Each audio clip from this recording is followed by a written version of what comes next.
네, 김성준의 시사전망대 3부 이슈 토크 시작하겠습니다. 양재열 변호사, 백성문 변호사 나오셨습니다. 어서 오십시오. 네, 안녕하세요. 이명박 전 대통령 얘기로 시작을 하죠.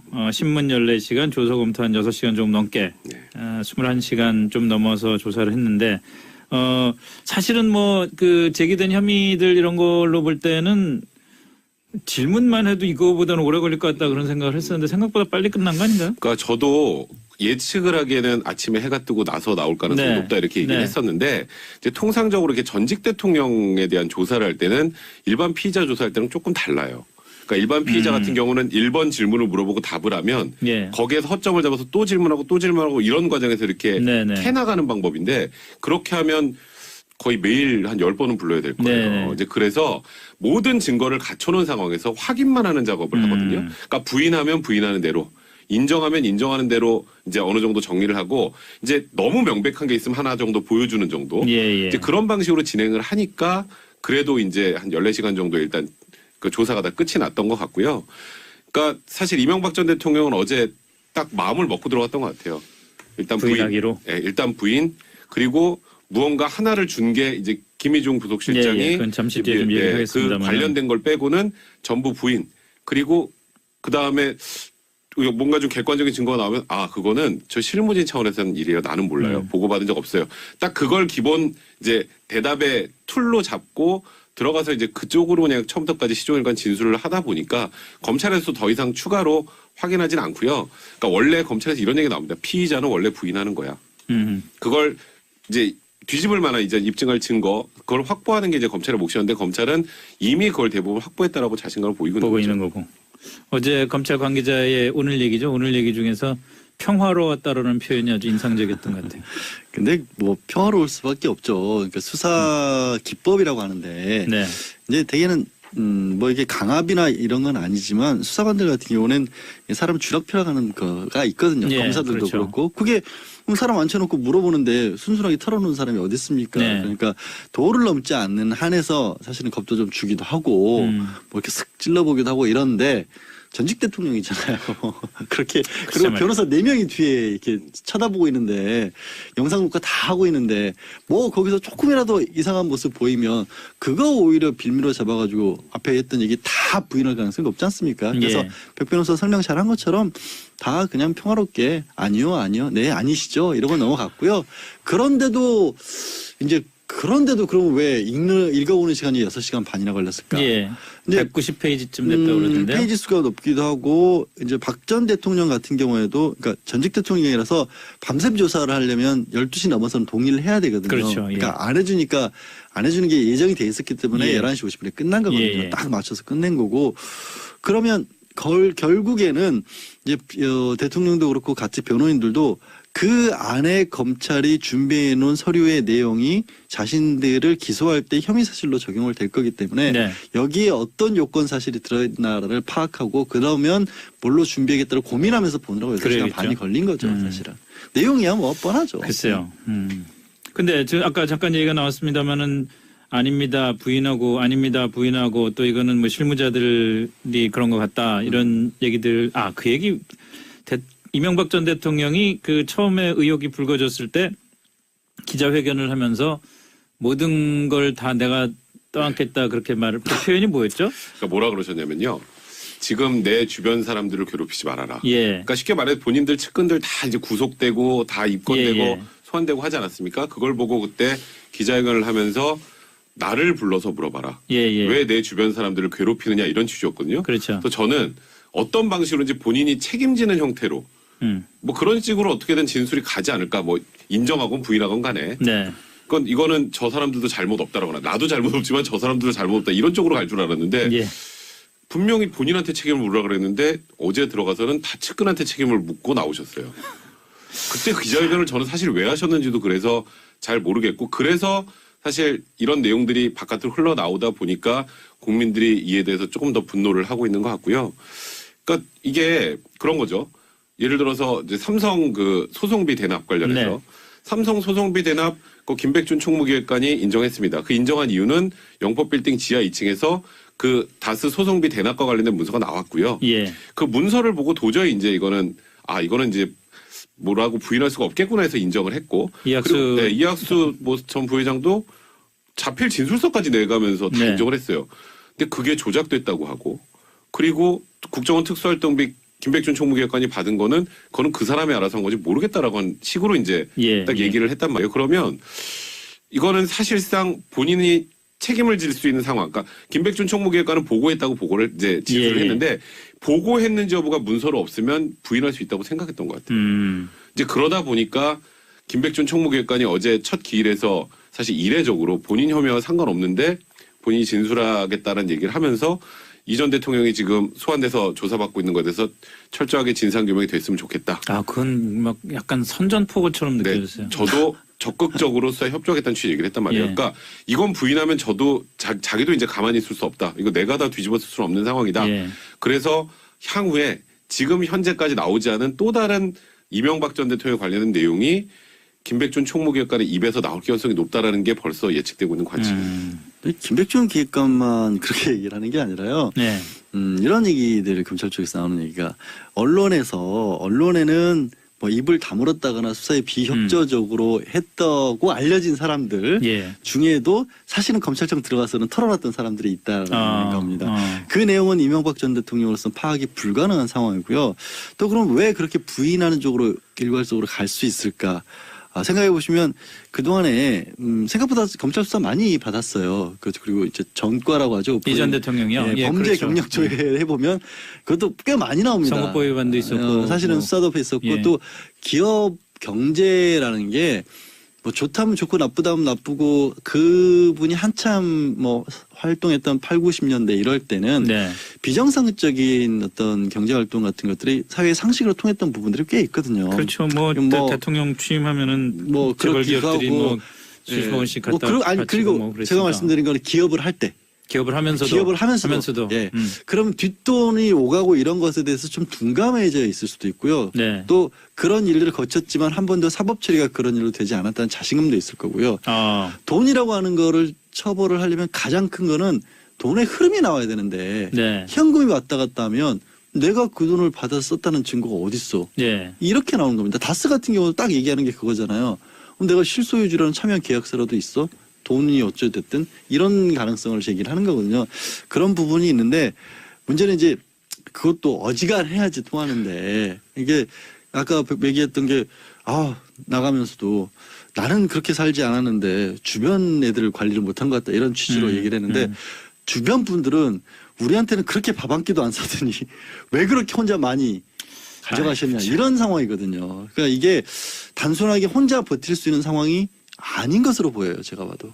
그러니까 예전과는 많이 달라진 거죠. 판이. 근데 그럼에도 불구하고 계속 부인을 하다가 왜 국정원 특활비 중에서 10만 달러를 김일옥 여사에게 전달했다는 김희중 전 실장의 진술에 대해서는 사실관계를 인정을 했을까요?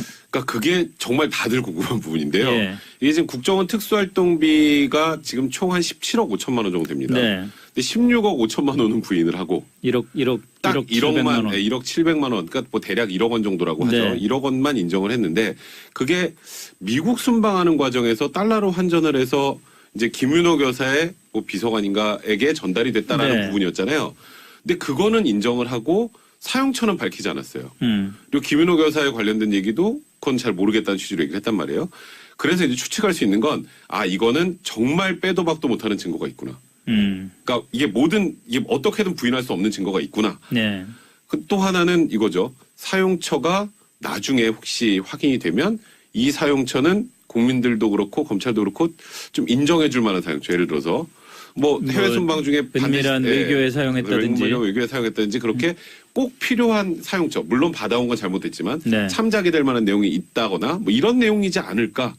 그게 아니면 이것만 딱 인정했다는 게 나머지 국정원 특수활동비는 전부 그 사람들이 알아서 쉽게 말해서 먹은 거고 예. 요 1억만 내가 가져다 쓴 걸로 지금 얘기를 했다라는 건 무언가 사용처를 돌려서 회피할 수 있는 게 있지 않을까 그렇게밖에 추측할 수 없는 것 같아요. 양 변호사는 어느 쪽으로 추측을 했습니까? 저도 두 번째 쪽에 무게를 두고 있는데 떡밥 던져놓은 그런 느낌이 있죠. 이게 검찰에서건 법원에서건 추가적으로 뭔가를 찾아내려면 예. 말씀드렸다시피 돈의 흐름을 정확하게 찾지 못하면 결국 하나라도 인정하는 쪽으로 몰릴 수밖에 없거든요. 예. 그쪽에 떡밥이 던져진 겁니다. 쉽게 말씀드려서. 네. 그러면 검찰에서 추적을 했는데 추적을 하고 하다 보니까 이거는 괜찮은 거네? 라고 막상 결론이 나오면 네. 변호인들은 이렇게 변론할 겁니다. 17억 5천만 원의 돈이 특정을 해서 특사활동비로 갔을 수 있으나 사실은 뭐 국정 운영에 전반적으로 대통령으로서 통치 자금이나 이런 정도로 썼었고 네. 그 일을 증명해 줄 수 있는 게 드러난 1억 원에 관해서 이렇게 용도 나온 것만 하나밖에 없다. 재판부 너희들이 판사와 당신이 보기에도 드러난 건 이거 하나밖에 없고 나머지는 정확히 드러나지 않는데 그러면 검찰 말을 믿을 거냐? 드러난 것이 있는 증거를 믿을 거냐? 증거로 재판할 때는 그 떡밥을 믿을 가능성이 생기는 거죠. 그럴듯한 논리인데요. 예, 그렇게 함정을 파는 겁니다. 그렇죠. 예를 들어서 김백준 총무기획관이 이제 지금 특수활동비를 뭐 총 한 6억 원 정도 수사한 거거든요. 예. 지금 현재. 근데 사용처에 대해서도 진술을 한 걸로 알려져 있어요. 네. 근데 그 사용처라는 게요. 이게 뭔가 영수증이 있는 것도 아니고 이게 뭔가 거기에 돈에 이제 뭐가 택이 붙어 있어서 우리가 찾아야 될 수도 있는 것도 아니고 다 현금으로 결제하고 현금으로 들어온 거기 때문에 진짜 거기 사용됐는지 확인하는 것도 사실 쉽지 않아요. 이제 그러다 보니까 그거는 우리는 모른다라고 하면 검찰에서 사실상 현실적으로 입증하기 쉽진 않거든요. 예. 진술만 있는 게 되니까. 예. 이제 지금 조금 전에 양재열 변호사 말씀하셨던 것처럼 그럼 우린 그건 잘 모르겠고 이거 확인해 보니까 이거는 제대로 사용했잖아. 물론 그걸 국정원에 갖다 쓴 건 좀 잘못했어. 하지만 이거는 뇌물이 아니잖아. 이런 쪽으로 좀 뭔가 논리를 형성해 나가려고 이 부분을 툭 던진 게 아닌가. 좀 양재열 변호사 말씀하셨던 것처럼 그런 것도 추측이 충분히 가능한 부분이죠. 그렇게 되면 실제로 국정원 특활비 지금 문제가 되는 국정원 특활비 전액에 대해서 법원에서 문제를 삼지 않을 수도 있겠네요. 가장 극단적인 경우로 얘기를 하자면 쉽게 말해서 누구한테 돈이 갔는지도 모르고 그렇죠. 이명박 전 대통령은 나는 직접 그 돈을 만진 적 없다라고 얘기하고 뇌물이라고 하는 게 사람들이 생각할 때 보통 뭐 저희도 감정적으로는 돈을 그렇게 빼가지고 그냥 받았으면 뇌물이지 하지만 맨날 따지는 거 있지 않습니까? 대가 관계가 있어야 된다는 걸 따지지 않습니까? 근데 국정원과 대통령과의 대가 관계 물론 권력이 아무리 많다고 해도 그 당시 어떤 현안이나 이런 부분들이 맞아 떨어지는 게 있어야 되거든요. 네. 그게 없으면 범죄는 항상 이 주장하는 검찰 측에서 정확하게 뭐 때문에 주고받았는지 입증해야 되는 게 원칙인데 나중에 결론적으로 드러난 걸 파놓은 거는 전혀 문제가 안 되는 것만 있으면 정말 검찰 입장에서는 답답한 상황이 되는 거죠. 그렇다고 지금 본인이 인정을 했는데 그럼 수사를 할 때도 이게 왜 제가 떡밥이라는 표현을 쓰냐면 경제 관련 변호사들이 변론을 할 때 가장 기본적으로 쓰는 수법 중에 하나가 명확하게 드러나는 거 하나는 그냥 이렇게 자백을 시키는 거거든요. 왜냐하면 이게 하나가 자백된 게 나오면 수사하는 입장에서는 자백을 했기 때문에 수사를 안 할 수가 없는 거예요. 그렇죠. 이거 자백했는데 수사를 안 해버리면 직무유기가 되는 거지 않습니까? 근데 사람이 능력이나 역량은 한계가 있기 때문에 그쪽으로 쏠리다 보면 안 나오는 것을 찾는 것부터 자연스럽게 나온 거를 끝내는 쪽으로 가거든요. 그러다 보면 거기서 정리가 돼버리는 겁니다. 그게 이제 경제사범 변호하는 법인데 이런 얘기를 왜 드렸죠? 조금 더 해보시죠. 뭐, 한 김에. 제가 이걸 왜 영업비밀을 말씀을 드리고 있네. 네. 그렇구나. 자, 그럼 이제 가장 큰 관심. 오히려 저는 검찰이 구속영장을 청구를 안 할 가능성이 있냐가 가장 큰 관심인 것 같은데요. 지금으로 봐서는 안 할 가능성이 거의 없을 것 같아요. 그러니까 제가 저번에 한번 그런 말씀 드린 적이 있는데 이명박 전 대통령의 진술 태도가 가장 중요할 것이다라는 얘기를 한번 한 적이 있었어요. 네네. 예를 들어서 이명박 전 대통령이 그래 내가 다 책임지겠다. 내가 잘못했다. 혐의를 다 인정한다. 라면 영장 안 쳤죠. 그러면 이제 나중에 그냥 그걸 가지고 기소를 하는 방향으로 갔을 텐데 문제는 지금 객관적인 증거 그다음에 관련인들의 진술이 다 나와 있는데 하다못해 예를 들어서 이상은 회장과 금전거래 관계 도곡동 땅 판돈 중에 67억 원을 이명박 전 대통령이 썼으니까 그 이후에 이제 다수 이명박 전 대통령 거꾸라는 논리가 있었는데 그거 빌렸어요. 이렇게 얘기했어요. 빌렸어요. 근데 문제는 빌려줬다는 이상은 회장은 제가 빌려줬는지 기억이 잘 안 나는데 이렇게 대답을 하고 있단 말이에요. 그러면 어떻게든지 진술을 회유할 수 있습니다. 그게 증거인멸의 우려예요. 그러니까 이명박 전 대통령이 구속되지 않는 상태로 있으면은 형인 이상은 회장을 회유해서 회유할 수 있겠죠. 서류 빌려준 걸로 하자 할 수 있다 이거죠. 저 사람 회유할 거야가 아니라 우리는 증거인멸의 가능성만 보는 거지. 그렇죠. 증거인멸을 한다가 아니잖아요. 그러니까 증거인멸의 가능성이 있는 거 지금 제가 예를 들어서 이런 걸 말씀드리는 건 충분히 회유하고 할 수 있어요. 그럼 충분히 가능성이 있죠. 바깥에 있으면. 거기에다가 도주의 우려가 없다는 걸 이제 가장 많이 주장을 할 거예요. 사실 이명박 전 대통령 우리나라에서 어디 가겠어요? 다 아는데. 그렇죠. 하지만 도주의 우려라는 것도 이제 굉장히 중형이 선고될 가능성이 있으면 그 자체로 도주의 우려가 있다고 판단을 합니다. 보통. 네. 그러니까 진짜 도망을 갈지 안 갈지를 가지고 판단하는 게 아니라. 그 혐의가 그렇기 때문에 무거우면은 어차피 도주의 우려는 자동적으로 그렇죠. 포함이 예를 들어서 된다, 10년 이상 교도소에 가 될 상황이면 누구라도 도망가고 싶지 않겠습니까? 예. 그런 감정을 가지고 보통 판단하기 때문에 지금 이명박 전 대통령 입장에서는 그렇게까지 지금 뭐 진술을 부인하고 있으면 검찰 입장에서 이 상태로 구속영장 청구를 안 하면 국민들 입장에서 검찰이 수사를 잘못해서 그런가? 그런 생각을 할 수밖에 없어요. 그래서 지금 현실적으로 검찰 입장에서 더 뒤로 물러설 수가 없어요. 그래서 당장 지금 네. 어제 이명박 전 대통령이 진술한 거 관련된 진술 증거를 조합을 해서 판단을 하고 주말 늦어도 주초 정도에는 영장 청구 여부를 밝히고 네. 밝히면서 그 다음에 이제 영장 실질심사 날짜를 잡는 거죠. 통상적으로 영장 청구한다고 하면 이틀, 좀 길면 3일 정도 시간을 줍니다. 예. 그래서 다음 주 수요일에서 목요일 정도 영장 실질심사가 이루어질 가능성이 지금으로 봐서는 제일 높지 않을까 생각됩니다. 양 변호사 생각 어떻습니까? 뭐 이 이명박 전 대통령은 어제 조사를 받을 때도 그랬고 그전에 네. 1월에도 그랬고 또 주변의 사람들도 이제 정치보복이라는 얘기를 계속 하거든요. 예. 검찰 입장에서도 정치보복으로 비춰지는 걸 굉장히 신경이 쓸 겁니다. 그러니까 다른 것보다도 과거에 끝난 사안을 끄집어내서 설령 잘못했더라도 예. 뭐 대통령 그만둔 지도 오래됐는데 이렇게 비춰지는 걸 굉장히 힘들어 할 텐데 그런 염려를 많이 없애줬어요. 최근에 수사 과정에서 나왔던 게. 다른 게 아니라 삼성이 소송비 대납했던 거 예를 들어 네네. 대표적인 부분이 그런 겁니다. 왜 삼성은 이 멀쩡한 다스 아무 이유도 없는 회사에 돈을 이렇게 대줬을까? 그러면서 삼성만 그런 게 아니라 일부 조그마한 기업들도 나왔는데 네. 그 기업들이 다 문제점들이 지금까지도 이어지는 거라는 겁니다. 삼성 같은 경우에는 그런 식으로 기업을 유지시켜줘서 결국에는 박 전 대통령 때도 뇌물을 줬다. 일부는 인정이 됐지 않습니까? 예, 예. 그런 식으로 계속해온 정경유착이라는 적폐의 표본이구나라는 게 현재 진행형으로 넘어갈 수가 있는 거고요. 8억 원인가 넘어갔었던 성동조선 얼마 전에 법정 관리에 들어갔습니다. 그렇죠. 결국에는. 그다음에 동네 빵집도 있었죠. 2억 원 ABC 기업이라는 데도 있었고 우리금융지주 같은 데도 지금도 지금 금감원하고 이게 최근에는 이제 하나은행 쪽의 채용 비리나 이런 부분을 가지고 힘겨루기 네. 하고 있지만 결국에는 인사청탁이라는 것이 부정하게 이루어졌다는 게 국민들이 현재 진행형으로 보고 있거든요. 예. 그 모든 것들이 고스란히 나오고 있는 겁니다. 그래서 저는 처음에 수사 들어갈 때는 좀 회의적이었어요. 다스 옛날 거다. 설령 본인 걸로 나와도 어쩌겠냐. 횡령을 했어도 내 재산 내가 뺏어 엉뚱한 데 썼다는데 범죄는 될지언정 이제 와서 지금 수사하면 불법 뭐 그거 가지고 좀 정치 보복 논란 나온다는데 네. 지금의 구도는 아닌 게 된 거죠. 예. 지금 일이 되는 겁니다. 그래서 저는 구속으로 갈 수밖에 없는 상황이라고 봅니다. 알겠습니다. 자, 다음 이슈 하나 좀 더 다루고 마쳐야겠습니다. 정봉주 전 의원 얘기를 좀 했으면 좋겠습니다. 일단 성추행 논란에 휩싸인 정봉주 전 의원이 처음에는 서울시당에다가 복당 신청서를 제출했는데 이게 중앙당에서 다룰 문제라고 해서 중앙당으로 복당 신청서를 제출했단 말이에요. 당의 입장이 어떨까요? 정말 자, 우선 난감해요. 정봉주 전 의원은 지금 뭐 물론 무죄 추정의 원칙에 따라서 아무런 혐의가 드러난 것도 그렇죠. 없고, 예, 그러니까 당신 본인이 또 부인하고 있고 고소까지 한 상황입니다. 그러니까 이제 극단적으로 한번 얘기를 해보죠. 정봉주 의원의 이 의혹이 사실이 아니라고 하더라도 네, 지금 그 논란이 현재 진행형이에요.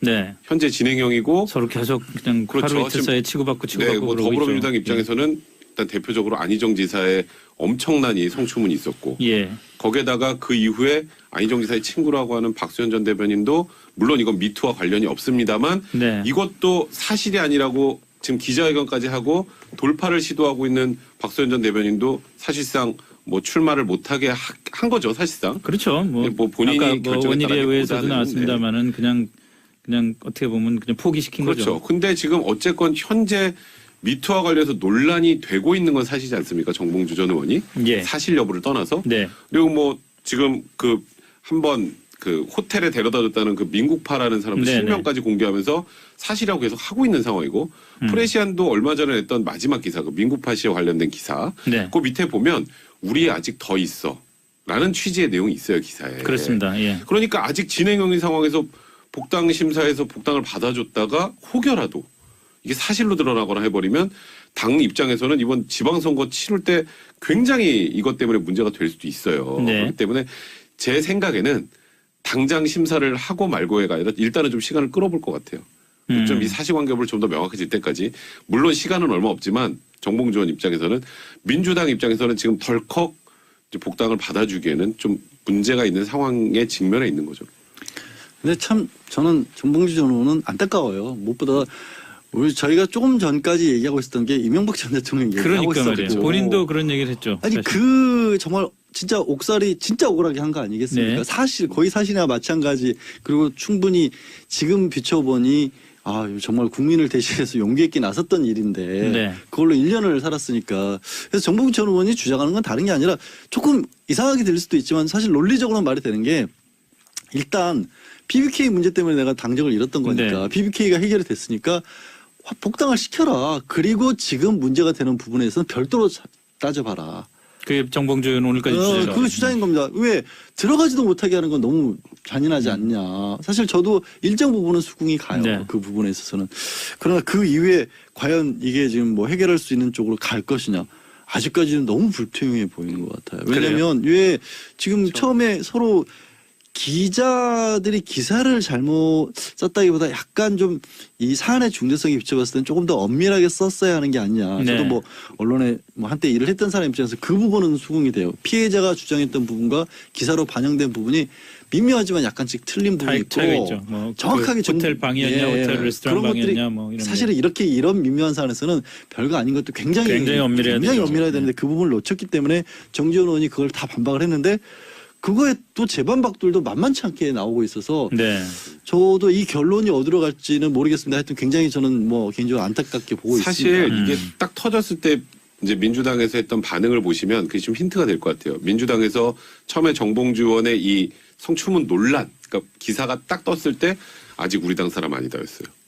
네, 그랬죠. 네, 아직 우리 당 사람 아니다. 입당 처리가 안 됐다 그랬죠. 그러니까 그때 막 사람들이 좀 그랬죠. 아니 정봉주 전 의원은 우리 당 사람이 아니라고 너무한 거 아니냐. 근데 그 정도로 지금 민주당 입장에서는 이 최근 미투와 관련해서 당내 사람들이 연루가 된 것에서 약간 거의 지금 알레르기 반응을 내고 있는 상황이기 때문에 사실 이게 쉽지 않은 상황으로 갈 수밖에 없는 거죠. 근데 박수현 전 대변인과는 달리 정봉주 전 의원은 좀 뭐 오리지널 친문 뭐 이렇지 않나요?